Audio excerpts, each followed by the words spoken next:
በቃ ዝም ብዬ መኖር ጀመርኩ። ግን እወደዋለሁ ታውቃለህ። ከዛ ስለምወደው በቃ ምንም ማድረግ አልችልም። ሌላውን እነግረዋለሁ ማለት ነው። ከዛ አሁንም ደግሞ ድጋሚ ሌላ አገባ። ይሄን ካለኝ በኋላ ድጋሚ አገባ ማለት ነው ሌላ። ከዛ ድጋሚ ሲያገባ ጊዜ አሁንም ስሰማ ገብቷል ምናምን አሉ። ከዛ በቃ እኔ አሁንም ተስፋ አልቆረጥኩም። በቃ ተስፋ ስላልቆረጡ ዝም ብዬ በቃ ስሬን ነው የምሰራው ማለት ነው። በቃ ወደ እየሰማው ስሬን ነው የምሰራው፣ ግን እሱን ወደዋለሁ።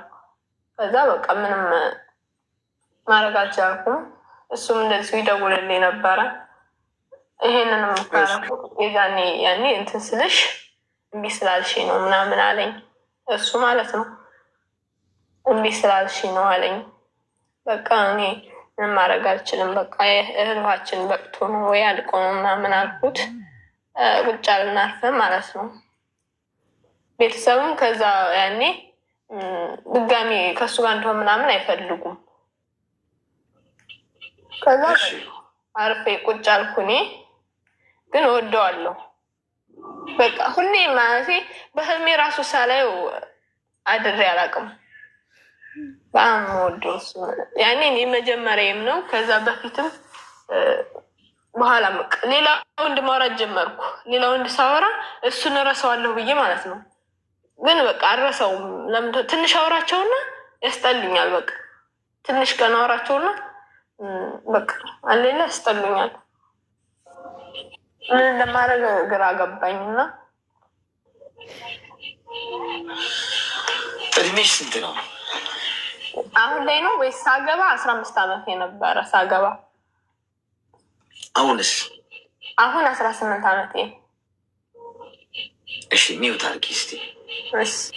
አንቺ አሁን ቃሪያ በሚጥሚጣ ሰናፍጭ ጣል ጣል ያለበትን መርፌ ነው የምንወጋሽ። ትሽ ለብለብ ሊያደርግሽ ይችላል። እሱ ለመግባት ተገቢ ባልሆነ እድሜን ያገባሽ ፈልጌ ነው አልሽኝ። ምኑ ገብቶሽ ነው በ15 ዓመትሽ ፈልገሽ የምታገቢ? እኔ ናት በ15 ዓመትሽ እኮ እንኳን ትዳር የሚባል ሂሳብና ሁኔታ ሊገባሽ ቀርቶ እንደው ተቃራኒ ጾታ እንደው አትራክሽን እንኳን አይኖርም አይደል? እንዲህ ሴት ለአቅመ ሔዋን ደረሰች የሚባለው እንደው 18 ወንድም እንደዛው አይደል? አሁን ነው እንደው ምናልባት እንኳን እንደው ደረሽ እንኳን ቢባል ለአቅመ አዳም ለአቅመ ሔዋን ደረሰ ይባላል እንኳን ሲባል። ስለዚህ አንቺ በዛ እድሜሽ ምን ልትመሪው ነው? ትዳር እኮ በጣም እኮ ትልቅ ሪስፖንሲቢሊቲ የሚፈልግ ነገር ነው የኔ እናት። ኢቨን በ22 በ23 በ24 ዓመትሽ እንኳን እንድታገቢ አይመከርም። ታገቢ እኮ ትችላለሽ እኮ፣ ግን ነገሮችን ኮንትሮል የማድረግሽ የስሜታዊነቱ ነገር ነገሮችን ገደብ አድርጎ ትከሻ ሰፋ አድርጎ ቻል አድርጎ ነገሮችን ችግር የመፍታት አቅም አዳብሮ በጣም ስማርት ሆኖ ማቹርድ ሆኖ ለማለፍ ትዳርን ይዞ ተሸክሞ ለመሄድ ቢያንስ እንኳን አንዲት ሴት እንኳን 26 27 ዓመት ምናምን ይሆናት ይባላል። ያ እንኳን ዝግጁ አይደለም ለትዳር። ማግባት እኮ ትችያለሽ እኮ፣ ግን አትመሪውማ። አሁን አንቺን በዛ እድሜ ትዳር ውስጥ መክተት ማለት ምንም የመንዳት እውቀቱ እንኳን ለሌለው ሰው መኪና መሪ ማስጨበጥ ማለት ነው። መኪና ጋቢና እንኳን ቁጭ ብሎ የማያቀን ሰው ንዳ ብለሽ ቁልፍ መስጠት ማለት ነው። ምን ነው የሚፈጠረው? እንዴት ነው የሚነዳው? እንዴት ነው መሪ የሚቆጣጠረው? እንዴት ነው ፍሬን ተቆጣጥሮ የሚሄደው? እንዴት ነው ነዳጅ ተቆጣጥሮ የሚሄደው? ገደል ነው የሚገባው። ምንም ጥያቄ የለው። እንደዛ ነው የደረሰብሽ አንቺ። ሁለተኛ ያገባሽው ሰው ትዳርን ልክ እንደ ንግድ ነው የሚያየው። ገብቶሻል? በቃ እንደ ንግድ ያገባል፣ ይፈታል፣ ያገባል። አይ ተናድጄ ነው ባንቺ ያገባው፣ ታገባ፣ ፈታ። ከዛ እንደገና አብረን እንኑ ፌንት አርጋ ነው እንትን ስጧት፣ ጉልኮስ ስጧት እና ኮማ ክፍል ትግባሽ። ሶ ካለሽ ድጋሚ ላኪ እንትን ምንድነው ጻፊ፣ አይሻለሁ ፕሮፋይልሽን ስላየሁት። እሺ ነይ ግቢ።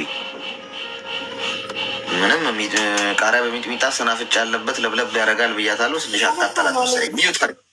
ሚዩት አድርጊሽ አዳምጪ። ነጋዴ ሰውን ያገባሽው ማግባትን እንደ ጀግንነት የሚያየው ማለት ነው። ሶ አይሆንሽም።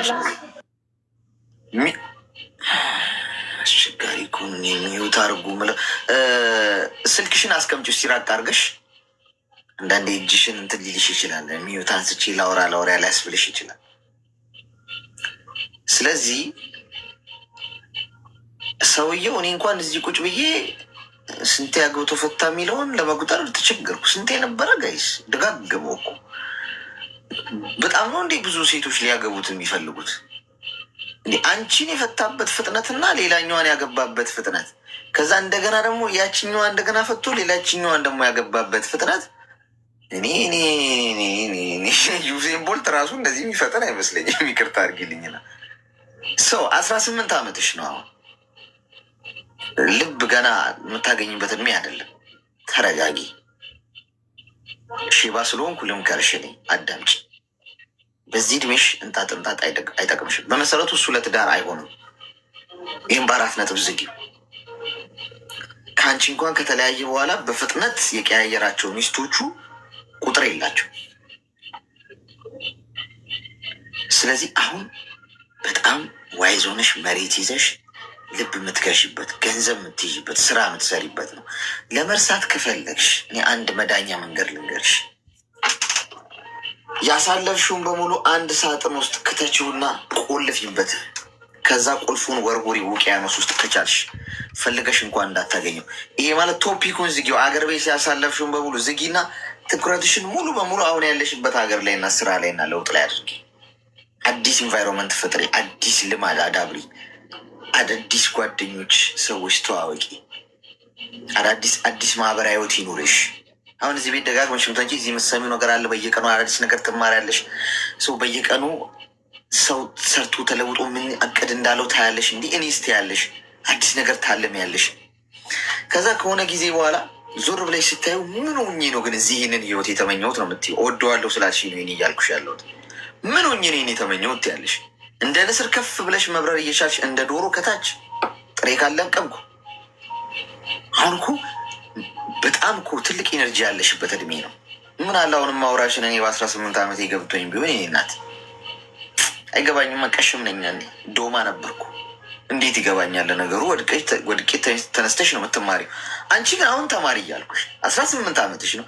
ይህንን ኢነርጂ ይዘሽ ፍቅር፣ ትዳር፣ ገለመሌ ምናምን በኋላ ይደርሳል ብለሽ ለ24 ለ25 ለ26 ዓመት አቆይተሽው ወጥረሽ ስራ ብትሰሪ፣ ትምህርት ብትማሪ፣ ራሽን ብታሻሽ፣ ገብቶሻል? ገንዘብ መያዝ፣ እውቀት ማሻሻል፣ ማህበራዊ ህይወት ላይ፣ መንፈሳዊ ህይወት ላይ፣ ራስሽ ፊዚካልሽን ጤናሽን መጠበቅ ላይ በጣም የተሻልሽ ተወዳጅ፣ ስማርት፣ ጎበዝ፣ ጠንካራ የራሷ ድርጅት ያላት የራሷ ቢዝነስ ኦነር የሆነች ምናምን ሴት በቃ ታላቅ ሴት አላ ግርማ ሞገስ ያላት ሴት ለመገንባት ብታስቢ ትችያለሽ። ጊዜው አለሽ፣ ገንዘቡም ይኖርሻል፣ እድሜው አለሽ፣ ኢነርጂው አለሽ፣ ብዙ አቅም አለሽ። ግድ የለሽም። አሁን አይልሽን አሰባስቢና ከዛ ከሱ ላይ ትኩረትሽን አንስተሽ ወደፊት ያለው ማንነትሽ ላይ አተኩሪ። ተግባባን? አዎ አሌክስ፣ አመሰግናለሁ። አንድ እልህ የሚያቀጣጥል ነገር ልንገርሽ። የሰፈር ጓደኞችሽ አሉ አይደል? የምታውቂያቸው ዘመድ አዝማድ ምናምን ሰዎች በዙሪያሽ ያሉ ሰዎች እነሱን